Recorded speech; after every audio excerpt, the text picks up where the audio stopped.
provavelmente para a comissão especial, ele está sendo chamado, inclusive, para outras comissões. Como é que, o que pode ser feito em termos de articulação política do governo, um conselho que o senhor dê para o governo, porque o senhor é presidente da Câmara, não é articulador do governo federal, não faz sentido? Como é que se pode fazer para que o ministro possa ir fazer a sua defesa lá e os projetos andarem e não levar a bola pelas costas? Eu queria saber do senhor. Olha, Mira, eu acho interessante, porque tem muitos economistas que escrevem nos jornais e eles escrevem antes de ler. E aí, às vezes, escrevem errado, né? Porque é claro que criticar o parlamento é sempre mais fácil do que elogiar o parlamento. Teve economista que escreveu no dia seguinte da votação da PEC do orçamento que nós íamos desrespeitar. Ele não leu o que foi aprovado naquela emenda.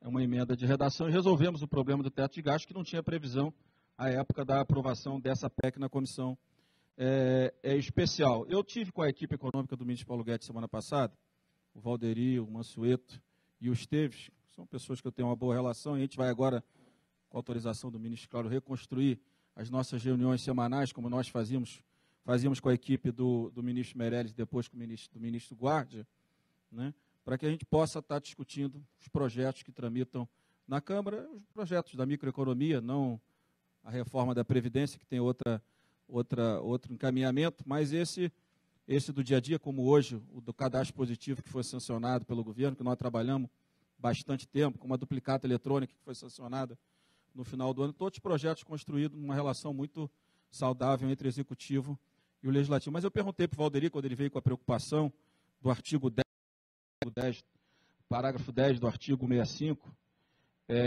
eu falei, Valderi, se tiver algum problema de redação, você pode me trazer uma solução, porque volta para a Câmara e a gente constrói isso juntos. O Marco Lisboa acha que essa PEC afeta estados e municípios e que não há condição de estados e municípios.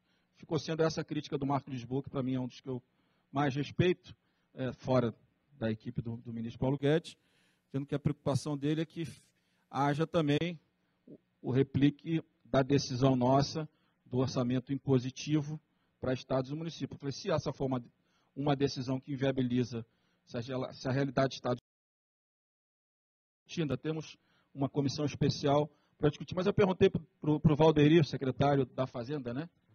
Perguntei, doutor Valderi, qual país no mundo tem orçamento autorizativo? Ele falou, nenhum. Eu falei, então nós não estamos engessando nada, nós estamos mudando a forma de relacionamento do Executivo com o Legislativo.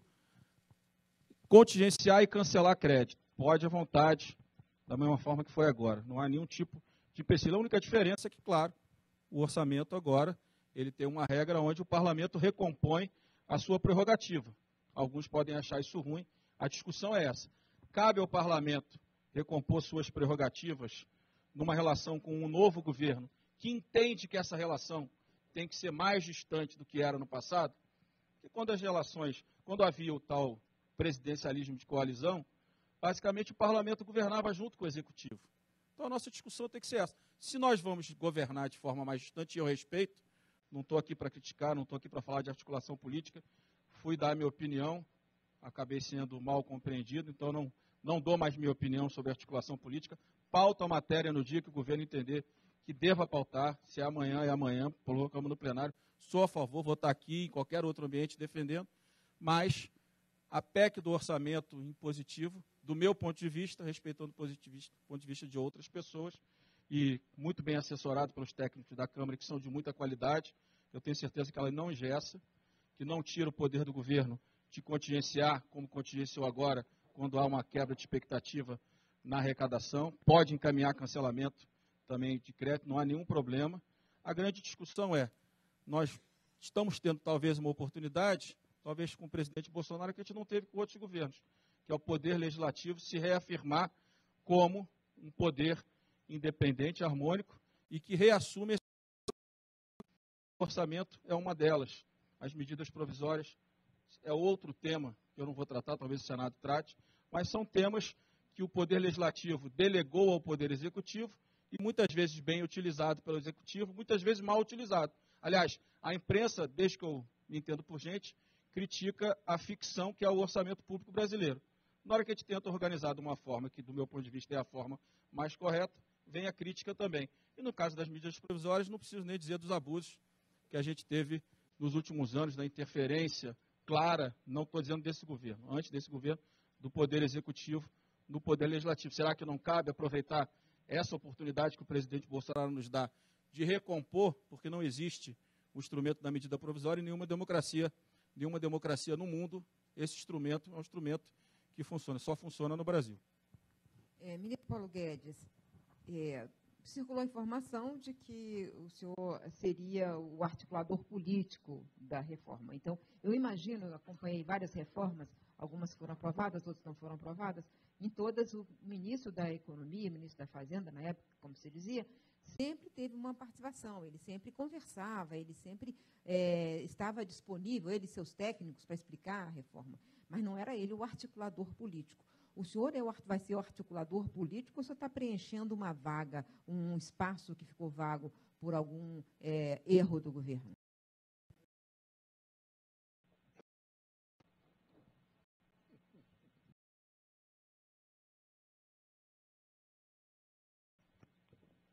Coordenador político, vocês viram meu desempenho lá. O temperamento para fazer essa função. Eu acho que até a própria coordenação da reforma da Previdência está em excelentes mãos com o Rogério Marinho, com o Bianco, que é a voz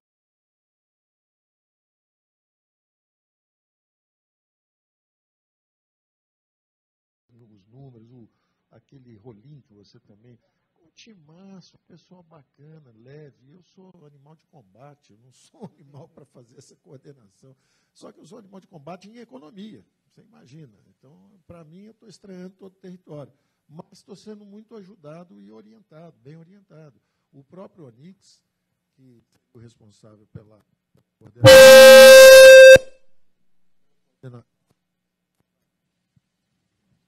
coordenação política, ele tem lá suas dificuldades, porque é natural, é uma mudança. Havia um eixo político, que era tudo centralizado,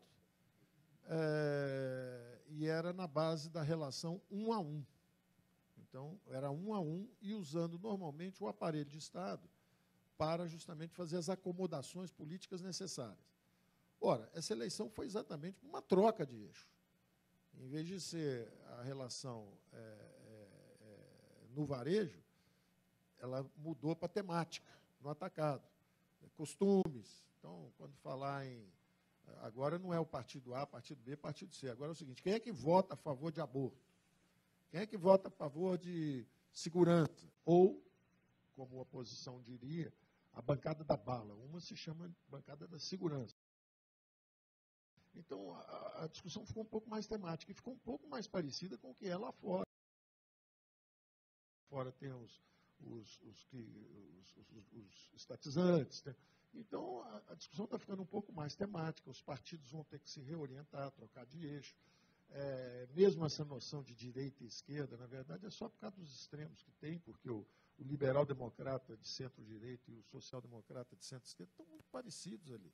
E, na verdade, isso é uma ferradura. É lá na frente que a extrema-esquerda parece com a extrema-direita. Estão mais próximos até do que desse centro aqui. Então, eu não me considero um bom político, coordenador político, nada disso. Eu acho que eu sou um defensor honesto de algumas propostas. Já há muitos anos. É uma agenda que vem sendo cumprida, curiosamente, pelo próprio amadurecimento das instituições.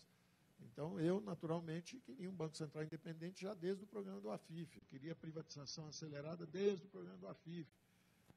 Quando sai um Bolsa Família, eu sou a favor, porque a ideia de você dar o dinheiro direto para o pobre, a transferência de renda direta para o pobre, é uma ideia do Milton Friedman também.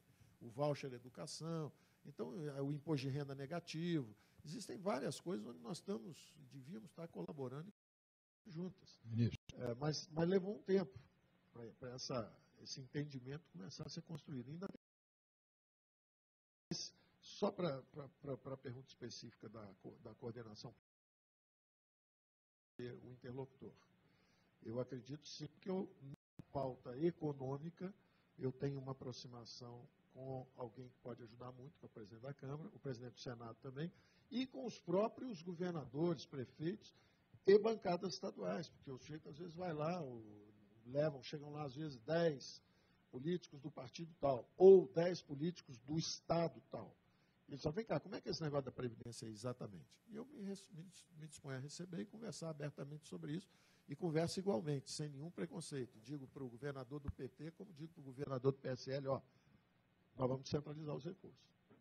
Então, isso interessa para vocês também. Ministro, o senhor acabou de dizer que não se vê como político.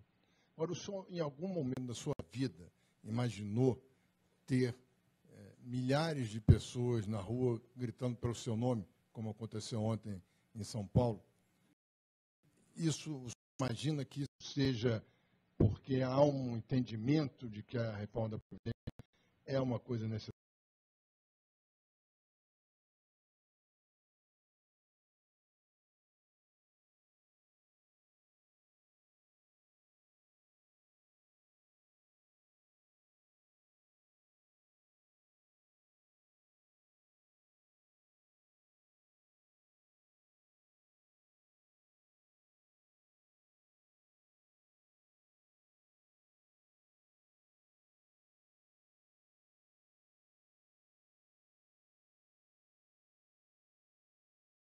Não é como as demais, porque ela faz um ajuste no passado, como as demais que foram tentadas, mas ela deixa uma porta aberta para o futuro de um regime de capitalização. Ela não estabelece o regime, ela abre a porta. Por isso que eu digo, se passar de 1 trilhão, se chegar a 1 trilhão, se houver potência fiscal suficiente,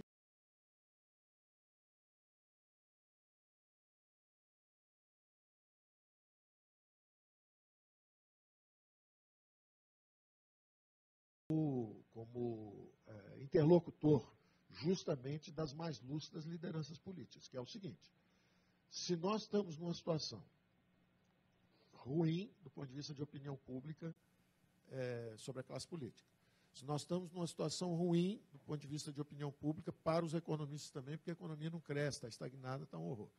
Ora, se você vier com uma pauta construtiva, exemplo, uma reforma da Previdência que não só reduz privilégios e desigualdades e dá uma consertada nesse passado aí, mas abre a porta para um futuro. Empregabilidade na veia, porque os encargos trabalhistas desaparecem sobre o emprego, ele vai ser cobrado de outra forma, democratização de poupança, acumulação de capital, aumento de produtividade de capital, do trabalho, porque os salários podem ser crescentes, como aconteceu em vários países que usaram a capitalização, e usam, né? Na verdade, no setor, a Previdência Complementar nos Estados Unidos, por exemplo, é um mecanismo de acumulação de capital, o 401k, que eles chamam lá. Então, se você vai entrar com a pauta ao mesmo tempo, é o que eu tenho dito também para os meus interlocutores políticos. Primeiro, a sincronização da crise financeira de Estados, municípios e União nos dá a oportunidade de atacar frontalmente a Previdência, mas também de fazer algo que, em conversa com a própria Miriam Leitão, algum tempo atrás, ela me disse: Paulo, esse negócio aí de pacto federativo que você diz não é um plano B, isso é um plano A. Porque eu dizia, olha, se a classe política não aprova a reforma da Previdência, a única coisa que um ministro da Fazenda ou da Economia responsável pode fazer é devolver o orçamento para a classe política. Falar assim, olha, essa reforma vai nos engolir a todos. Se vocês não aprovam isso, eu devolvo o orçamento para vocês. Está desvinculado, está desindexado, está desobrigado, está descentralizado. Tomem, que é o que a classe política faz no mundo inteiro. Assumam um orçamento público. Essa é a reabilitação da classe política. Então, só me sobra esse plano B. A Miriam falou, isso não é plano B, isso é um plano A. Isso é para além da reforma política. Eu começo a conversar com os governadores e prefeitos aqui e ali. Pelo amor de Deus, faça a reforma da Previdência, precisamos da reforma da Previdência, faltam recursos. Eu vendo o pré-sal saindo do chão do outro lado, porque nós vamos desentupir a sessão onerosa, vocês vão ter novidades muito rapidamente. O petróleo vai começar a sair do chão, está calculado entre 500 bilhões e 1 trilhão de dólares para os próximos 20 anos, de 20 a 30 anos. O valor desses recursos que vão o tempo inteiro acreditando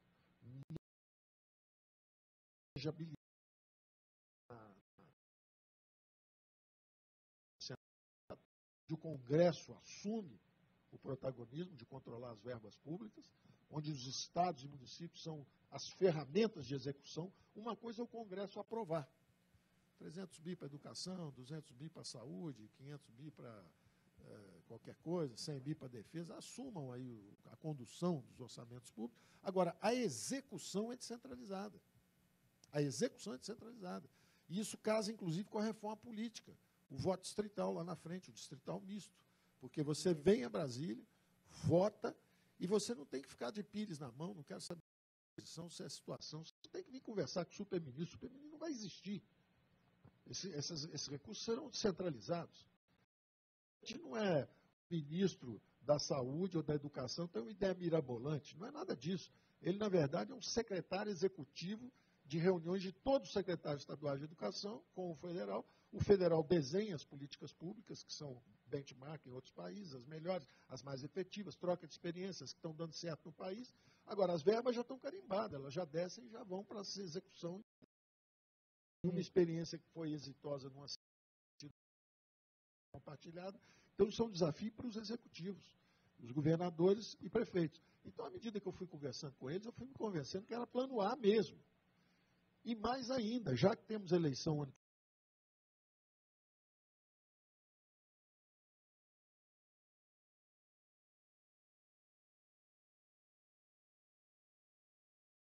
eu falo o seguinte, ok. Pacto Federativo, fazemos isso aqui também. Essa questão que eu tenho duas dúvidas, uma para cada um da mesa. Mas então, só para deixar...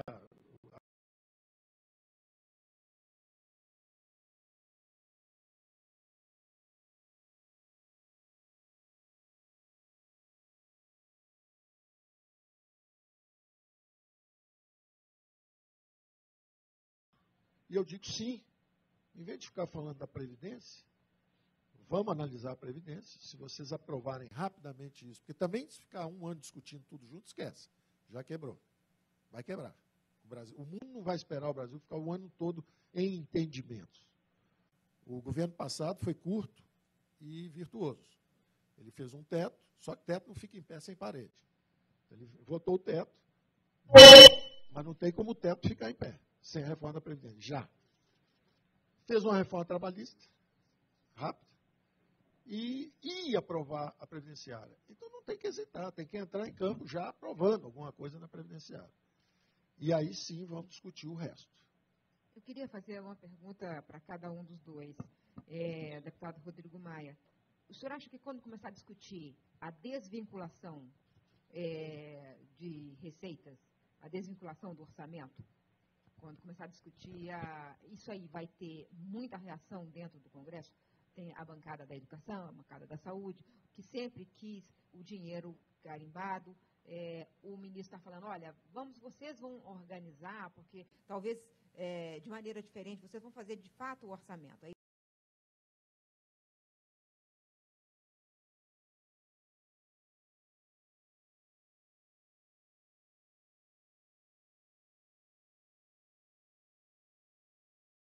tira essa questão de transferir recursos, desde que seja comprometendo-os com controle de gastos. Senão, é mais uma benesse que vai ser dada, como já foi dado no passado, pelo que eu entendi do que o senhor disse, deputado. Então, eu quero que o ministro Paulo Guedes responda, se ele não tem medo disso, de falar tanto de distribuir o dinheiro do petróleo, da seção onerosa, sem ter ainda um projeto de corte de gastos, de controle de gastos nos estados e municípios. Bem, Miriam, eu acho que a proposta da desvinculação, de vincular, na verdade, o orçamento federal já está desvinculado desde a PEC do teto de gastos. Tem uma referência mínima e tem a indexação. Aí, desindexar, que acho que no caso federal vai ser o debate com saúde e educação, que seria desindexar. Então, a grande questão federal, quando você desvincular, é você conseguir recuperar a capacidade de investimento do Estado brasileiro. Nós já chegamos a ter aí de receita, né, discricionária, quanto do orçamento era discricionário? Chegamos a 25%, né, despesa discricionária. Nós só temos, na verdade, orçamento obrigatório. Então, no curto prazo, com a desvinculação, a gente não vai ter muita coisa para fazer, até porque eu acho difícil que a gente consiga, de fato, num país pobre como o nosso, sair reduzindo o gasto. A gente pode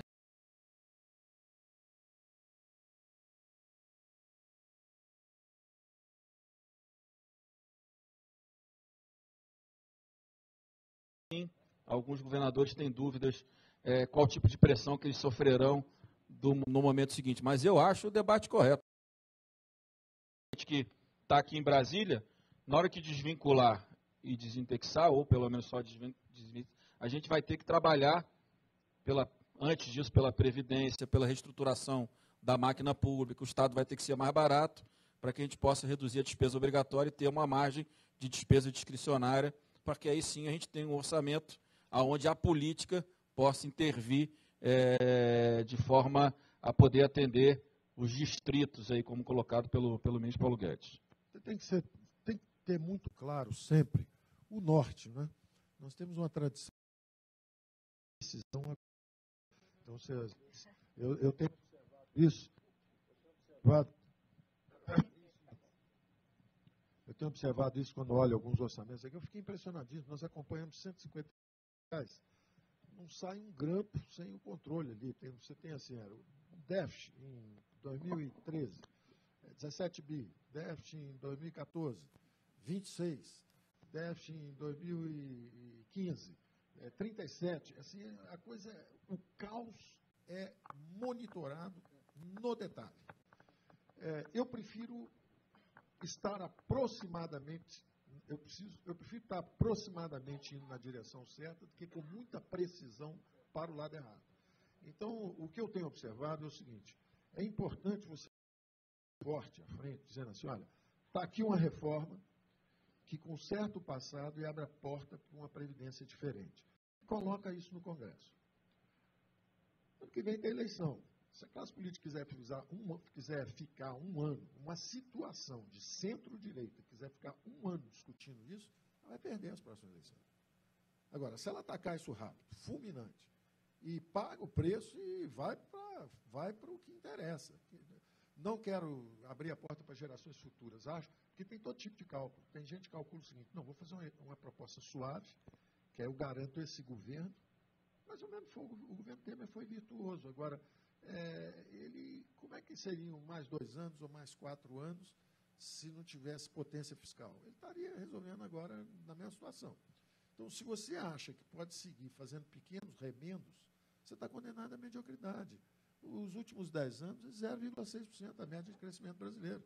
Era um país que crescia 7,4%, depois nos anos 70 caiu para 5,5%, nos anos 80 caiu para 2%, a gente achou que era pouco, 2,6%, 2,3%, e agora está com 0,6%. Então, quem ainda acha que é possível fazer pequenos remendos e ficar popular, está equivocado. Quem acha que se fizer uma reforma de previdência de 500 ou 600 bi e deu certo, não, vai continuar na mesma mediocridade. Vai crescer 0,6%, todo mundo sabe que tem outra reforma já no outro governo, que não deu certo. Então, é o contrário. Você está naquela situação que você tem que dizer o seguinte: vou fazer uma reforma forte o suficiente para fazer uma transição para um regime novo. Qual é o regime? Vai pagar o salário mínimo? Ah, capitalização não. Isso tudo vai ser conversado com calma, senhores. Agora, se eu já conseguir uma potência de 1 tri em 10 anos, já está resolvido. A discussão vai ser feita. Aí vamos para a discussão no segundo semestre. Eu acho que eles têm condição de aprovar isso no primeiro semestre. Se aprovar 1 trilhão, na discussão do segundo semestre, tem outras coisas mais interessantes antes de entrar na capitalização. Mas vai ter também essa agenda. Não, votou só 600. Bom, já entrou sem essa conversa de capitalização do segundo trimestre. E aí vai ficar tentando achar coisas interessantes. Tudo bem, tem uma opção de coisa interessante, mas o crescimento vai continuar sob suspeita, porque nós não fizemos uma coisa potente o suficiente para mudar um regime. na direção correta. Qualquer economista razoável sabe que capitalização é melhor. Tanto que o economista que é contra, ele só fala o seguinte, é porque não dá para pagar. É muito melhor, mas eu tenho que continuar de velocípede, porque não dá para comprar o avião a jato, porque eu não tenho o custo de transição. Então, mesmo o sujeito que... Ele não tem coragem de dizer que ele é contra, porque ele sabe que tem uma bomba demográfica. Tem tanta bomba no sistema atual, a bomba demográfica. O capitalização não tem essa bomba. Você vai embora, você não precisa de um jovem trazer o seu paraquedas para você pular e ele é que está condenado a seguir nesse avião que vai cair. Então, tem a bomba dos encargos trabalhistas. Ele é financiado de uma forma que 36 milhões de brasileiros não têm carteira assinada, vão envelhecer, não contribuem para a Previdência. É uma sandice continuar num sistema assim. Um sistema que para empregar um cara desemprega o outro. É uma sandice. Terceira bomba, não leva recurso para o futuro, consome contemporaneamente. Então, o jovem bota a mão no bolso, o idoso vem naturalmente, consome contemporaneamente. Esse recurso você não leva para o futuro. É muito mais razoável que para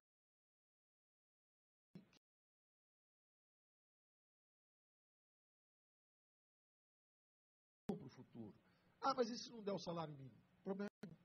Sistema nacional, hoje renda negativa, paguei também. Pelo menos ele chegou lá, vai dar 1.000, já trouxe só 200. Alivia a carga fiscal de qualquer jeito. Então, as vantagens são tão grandes num sistema híbrido que é uma insensatez continuar no sistema antigo.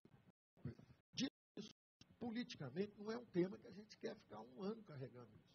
É um tema antigo. O Fernando Henrique quase aprovou, se não fosse pelo candidato.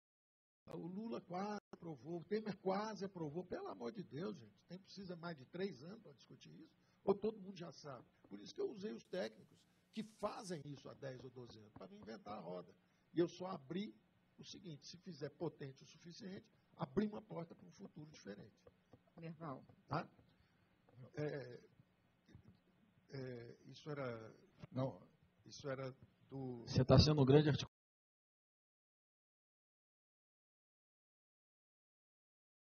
Bom,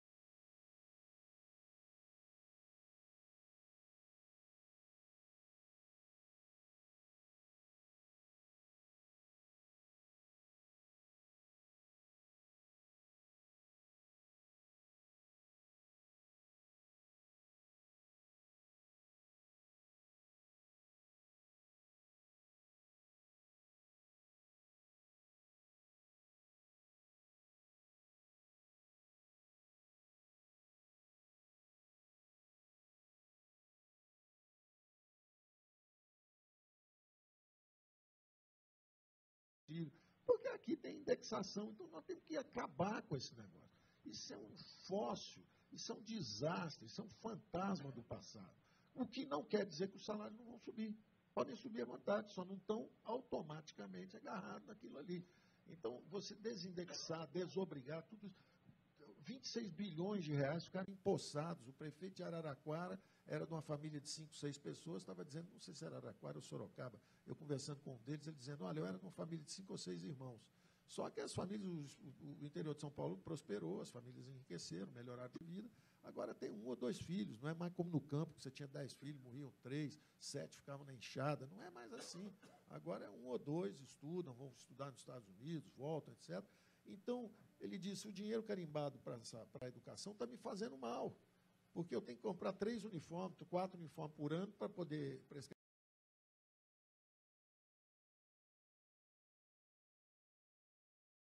Enquanto isso, está faltando ambulância. Então, isso é uma irracionalidade. Vamos. Quem quiser indexar, indexa. Ministro. Você tem sempre a liberdade. Eu não estou tirando.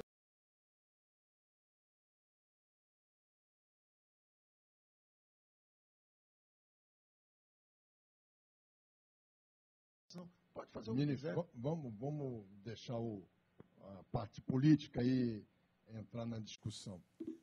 Você falou sobre educação, por que não se replica a experiência de Sobral?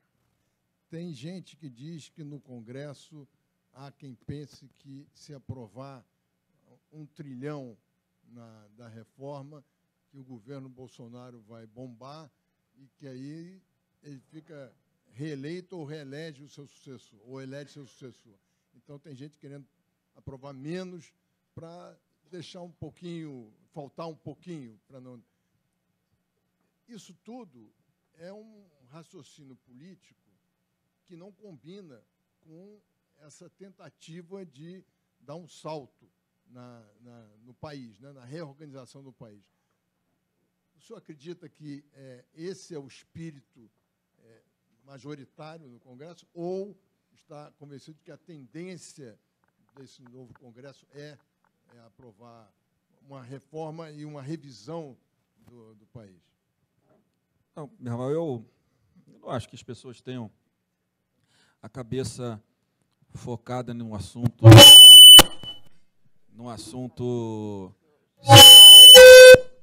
Eu peço desculpas, a gente, por esses problemas que estão acontecendo, não, mas eu acho que... peço desculpa aos dois expositores. Pode ir?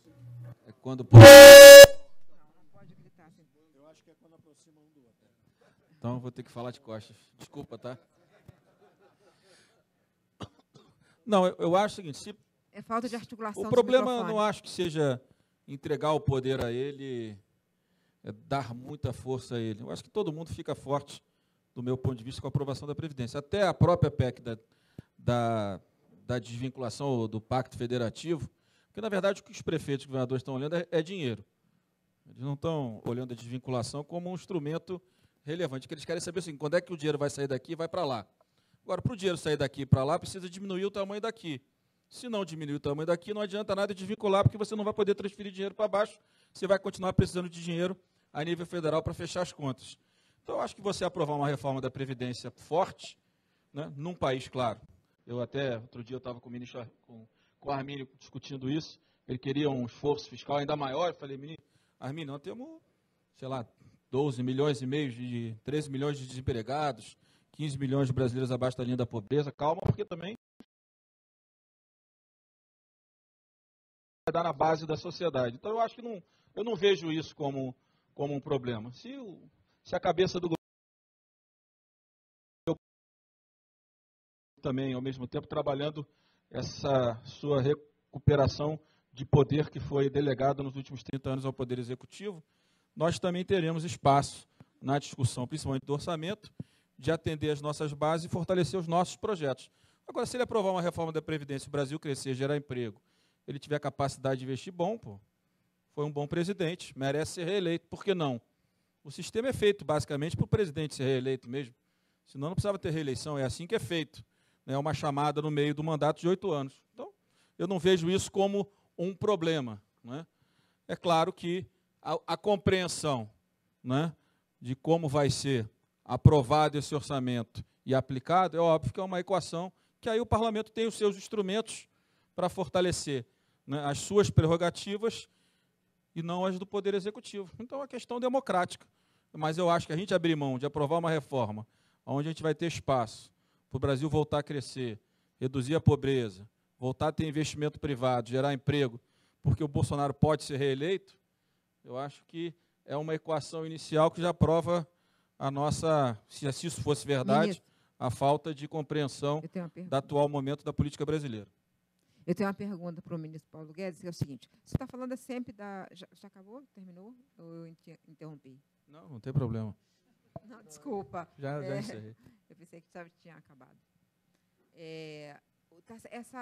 Esse 1 trilhão de reforma da Previdência está se falando assim, virou entidade mítica. Eu quero saber se mas o senhor fala que se é abaixo disso é simplesmente não fazer a capitalização. Duas coisas que eu queria perguntar. É o seguinte, hoje circulou informação de uma agência de notícias de que, na verdade, o senhor já está contando com 800 bilhões e não... Fake news. Fake news. Ótimo. Então, vai passar para a segunda questão. É o seguinte, quando o senhor diz isso, que se não for tão grande, vai deixar de fazer a capitalização, como capitalização sempre foi a sua menina dos olhos, há muitos anos o senhor defende essa proposta, o senhor permanece com seus projetos, permanece no governo, ou é aí aquela hipótese de que eu não saio na primeira derrota? Essa seria a primeira, né? Deixa eu acrescentar uma coisa. Dizer que não vai fazer a capitalização pode ser até um bom motivo para não aprovarem. Claro. Porque olha, você vai se surpreender. Gente, olha que coisa. O importante é a gente falar a verdade e deixar sempre as opções na mesa para a classe política decidir. Você acha que o presidente Bolsonaro era a favor de uma reforma da Previdência? até hoje ele, de vez em quando, Não, ele eu escorrega. pergunto com a maior sinceridade. E é natural. Ele representa, ele virou um representante político de um De grupo. corporações, claro. Não, de uma parte da população brasileira. E eu, quando conversei com ele durante a campanha, eu falava assim, presidente, o negócio é o seguinte, deputado, na época, a gente conversando, eu falava assim, olha, primeira conversa que nós tivemos, eu disse a ele, olha, eu acho isso, eu penso isso, e sem isso aqui, ninguém termina um governo. Qualquer governo que seja eleito.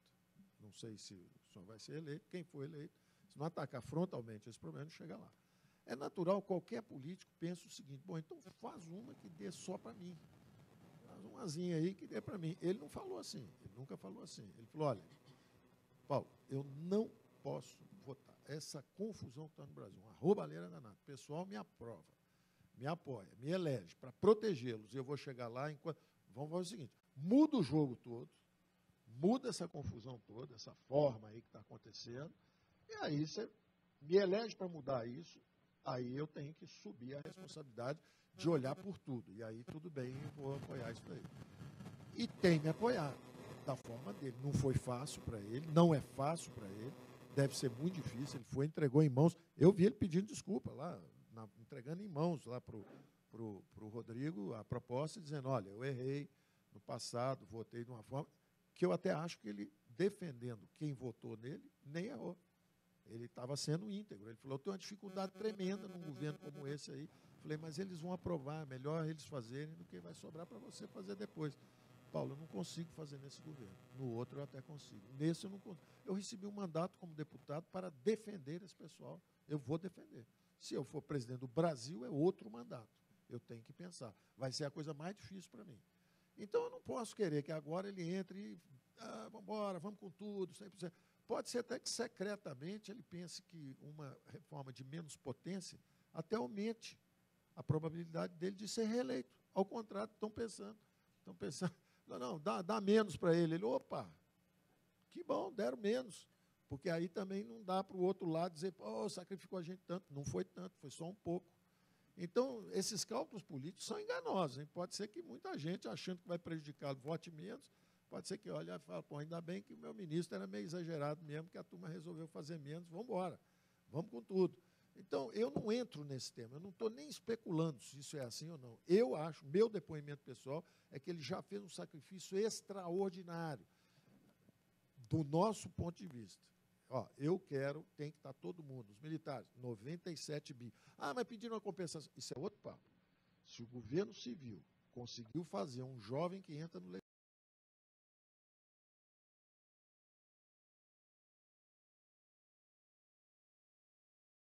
e foram, pelo menos, transparentes o suficiente para falar o seguinte, vamos mandar tudo junto. Porque não faltou gente que recomendou, não, manda a reforma agora e depois acerta lá na frente. Os militares, não. Manda tudo junto, mostra tudo junto. Isso aqui é uma coisa, aquilo ali é outra coisa. Eu falei,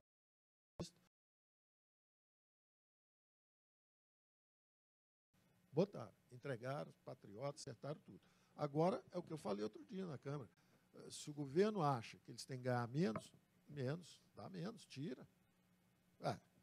Ou parece razoável esse reajuste que eles estão tendo? É um problema de organização administrativa lá. Vamos ver quanto custa. O que eu pedi foi atendido, quero o sacrifício aqui, e qualquer plano de ajuste, mesmo com compensação, tem que respeitar a ideia de fazer um superado do lado de cá e do lado de lá não causar déficits anuais para a gente. Então, você dá, tira, não pode piorar o nosso problema de jeito nenhum fiscal. Bom, eu queria falar um pouco de uma coisa que o Rodrigo falou antes, que é esse negócio da desindexação, desvinculação, desobrigação. Eu estou conversando com prefeitos e governadores, impressionante, como, por exemplo, um prefeito, prefeito de uma grande cidade do sul do Brasil falou assim, o meu problema é salário de funcionalismo. Eu vou ficar 3 anos sem dar aumento. Ponto. Eu preciso disso. Ou eu vou criar turno duplo. Reduz pela metade o horário de trabalho, paga só a metade. Pois é. Então, Aí vira o outro e fala o seguinte, então, meu problema já é o negócio da educação. Foi o caso que eu contei do interior, o cara fala, pô, eu estou gastando mais do que devia em educação, menos do que devia em saúde. Então, cada um tem um problema. Eu acho uma prova de maturidade da classe política assumir o orçamento público. Como é que você pode ser eleito para representar alguém, 96% do dinheiro está carimbado, você joga a culpa em quem? Ah, na Constituição. Então, para que precisa de político? O sujeito diz que a culpa é de um negócio que ele pode mudar. De falta de sofisticação, isso é um absurdo. Eu não acredito. A classe política brasileira é muito mais sofisticada do que isso. Muito mais sofiscada do que isso. Ela tem que assumir. E o prefeito que quiser fala assim, olha, para mim não tem esse negócio de desindexar, não. Eu vou indexar todos os salários, todos os benefícios, todos os gastos de saúde e de educação. E pronto, e assume e paga isso. Não estou proibindo ele de fazer nada. Eu estou dando a liberdade de fazer ou não. Não é? Aí o cara, não pode, porque na Constituição, pelo amor de Deus, deixa escrito na Constituição, então, que para saúde e educação pode. Ok, bota isso lá. Agora, assuma o comando do seu orçamento. Não é razoável. Então, eu digo que essa é a grande discussão que eu acho que a classe política vai assumir os orçamentos públicos. A palavra desobrigar, desvincular, descentralizar, desindexar, isso tudo é sinônimo de liberdade, responsabilidade para a classe política. Assumam isso aí. Assumam isso aí. Agora, se não estão preparados, como não estavam em 88 e admitiram, falaram, olha, a coisa foi tão para o lado errado que nós queremos carimbar que agora vai para o outro lado. 30 anos depois, vocês ainda não estão preparados para assumir o orçamento público? Olha aí a tragédia que está.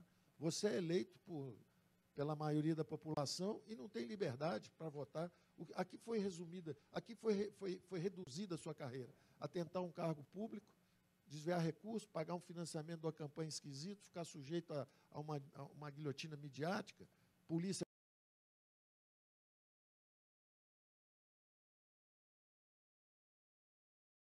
E pior, involuntário, porque eu não acredito que o Lula entrou na política para ter o destino que está tendo. Eu não acredito que ninguém entrou pensando em vou ganhar dinheiro. Não, entraram com ideais, entraram para tentar fazer coisas boas. Agora, o poder corrompe, o poder absoluto corrompe absolutamente, a centralização de poderes é inimiga da democracia, a centralização de recursos é inimiga da democracia. Não aprendemos essa lição? Não estamos vendo a Revolução Francesa? Já aconteceu lá atrás, aconteceu na União Soviética, certamente está acontecendo hoje na Venezuela. De uma forma branda, moderada, começou a acontecer no Brasil. A classe política mostrou que estava preparada, reagiu, em cima de aperfeiçoamentos institucionais, fez um impeachment com base em irresponsabilidade fiscal, é um avanço extraordinário. Um Banco Central que não é independente ainda, derrubou a inflação praticamente sozinho. Isso é extraordinário, sinal de amadurecimento das instituições. Então, por que a classe política vai ficar escondida atrás de um dinheiro carimbado? Dê um passo à frente, assuma os orçamentos públicos, venham a Brasília, votem os orçamentos, executem descentralizadamente. Melhor ainda, nós não vamos cortar gasto nenhum. O formato da nossa PEC não corta gasto. É uma maluquice você chegar hoje, do dia para a noite, e falar assim, o orçamento está todo descarimbado, se quiser leva para zero o dinheiro da educação. Não é isso. É na margem, é daí para frente. Como tem nos Estados Unidos o shutdown, não chegou a um acordo? Não. Trava tudo. Nós nem isso fazemos, nós somos super brandos. É assim, não chegou a acordo? Não. Repete o do ano passado. Gasta a mesma coisa do ano passado. Não chegou a um acordo, repete do ano passado. Ministro. Ninguém vai cortar gastos. E, finalmente, só a potência. Eu quero mostrar, gente, que você muda a história. Se você passar de um sistema de repartição para um sistema de capitalização, por isso que eu enfatizo 1 trilhão, você está falando de uma mudança de regime previdenciário. Você muda a história, não é uma correção do sistema. Você não está remendando a calça antiga, não. Você mudou a história do sistema previdenciário do país. O ritmo de crescimento, tudo isso. A mesma coisa o Pacto Federativo. Eu termino num minuto, porque esse é o ponto mais importante da nossa conversa de Pacto Federativo. Você está mudando a história de como os orçamentos públicos são votados no Brasil. Você está dizendo o seguinte, olha, daqui para frente, vocês vêm aqui, votam isso, e isso é impositivo, sim. É impositivo, sim, é o que nós votamos. Agora, vai ser executado descentralizadamente. Esse dinheiro vai embora para estados e municípios. Ah, não chegamos a um acordo. Repitam o do ano passado. Então, nós estamos falando na margem. É tudo na margem. É na margem. Se você não conseguir um acordo, as maiorias se reuniram e falaram, vamos aumentar os recursos para não sei o quê. Não, não deu, na votação foi derrubado, não foi aprovado. Então, repete no ano passado. Ministro, eu tenho que fazer aqui a dinâmica do evento. Mas é um segundo, desculpe, eu preciso disso.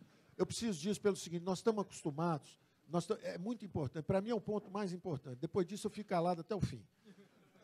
Não, a gente quer que Não, você calado, eu juro, esse é o ponto mais importante para mim, porque pelo seguinte, o sistema que você tem hoje é o seguinte, todo ano você tem uma crise fiscal que não acaba, ela vem da hiperinflação, ela atravessou agora, ela se disfarça, né? ela se manifesta de forma diferente, endividamento em bola de neve, juro muito alto, impostos altos, acaba o crescimento. Tudo isso, na verdade, é uma crise fiscal que em nenhum momento foi enfrentada. O sistema político nosso foi feito acomodando. Nós lançamos as prioridades novas, sociais, sem coragem de enfrentar os privilégios antigos. Então, nós fomos colocando camadas adicionais nos orçamentos públicos, até estourar tudo.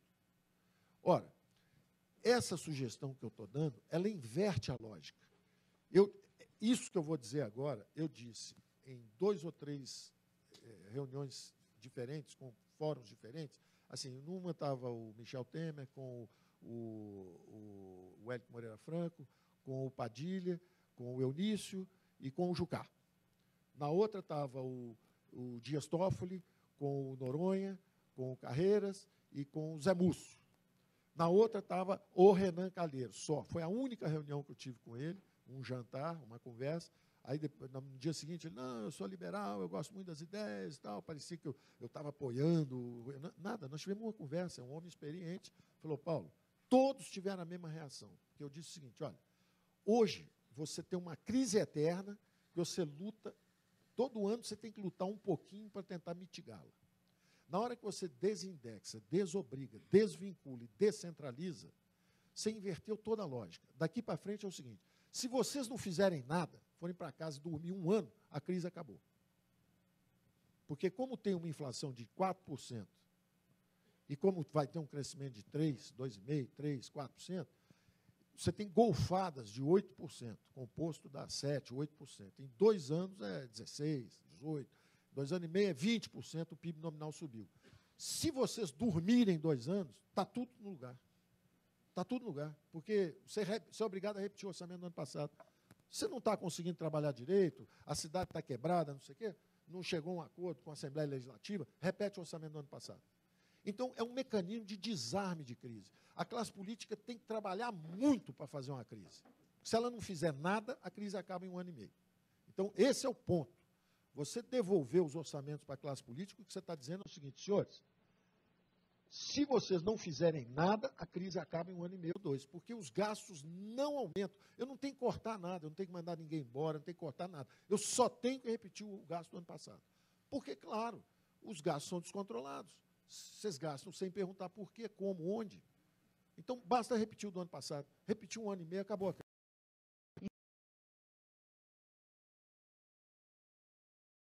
As pessoas vão fazer perguntas. E o Alan Gripe vai fazer uma pergunta, é isso?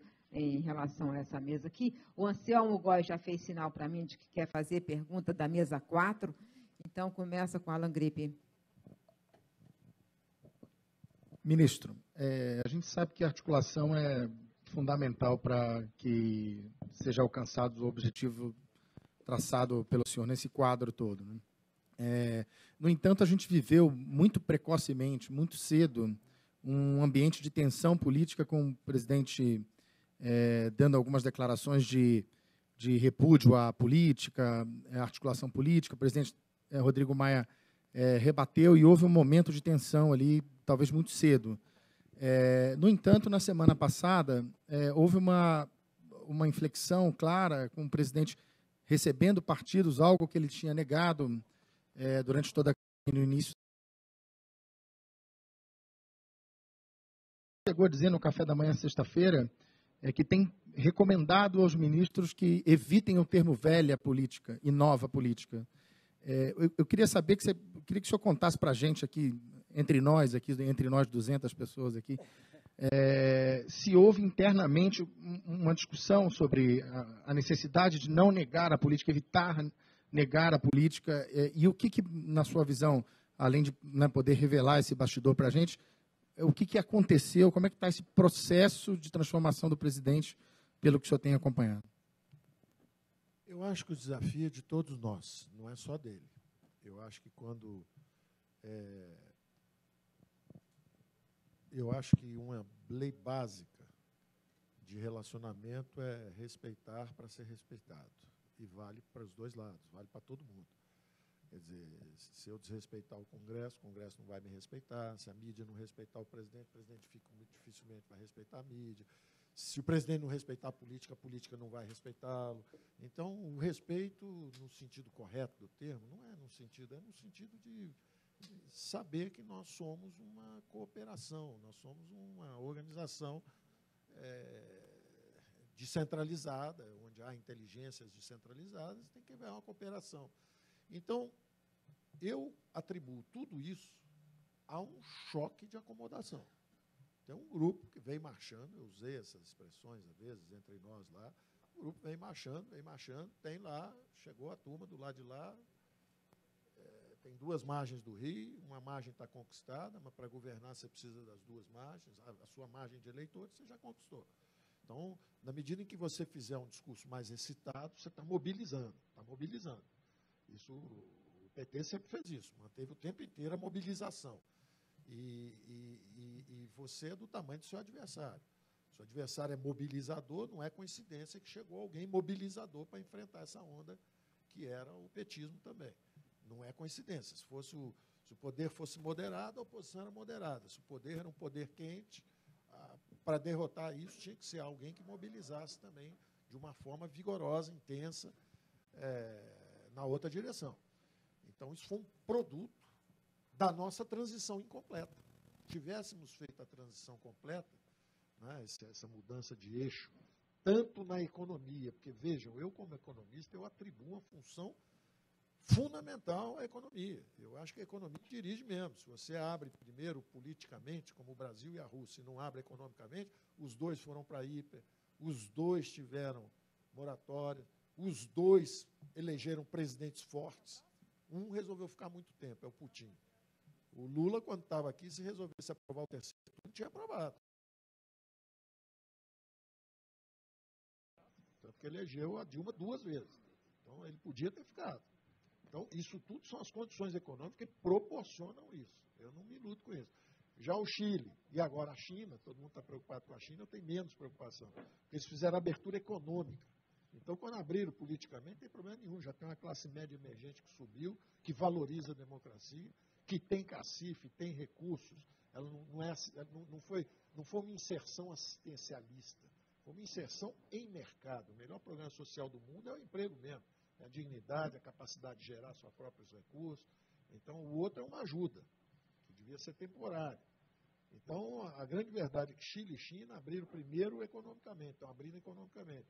Então, depois pode ter 5, 6, 7, 8, 10 governos de esquerda, não tem problema nenhum. Não pode ter governo de direita, esquerda, pode ter o que quiser, como é nos Estados Unidos, como é na Inglaterra, porque o dinamismo econômico já civilizou todo mundo. Então, eu vejo esse cenário econômico brasileiro como um cenário precarizado, ainda incompleta a transição. E daí o susto, todo mundo fica com medo. A direita ficou assustada quando o Lula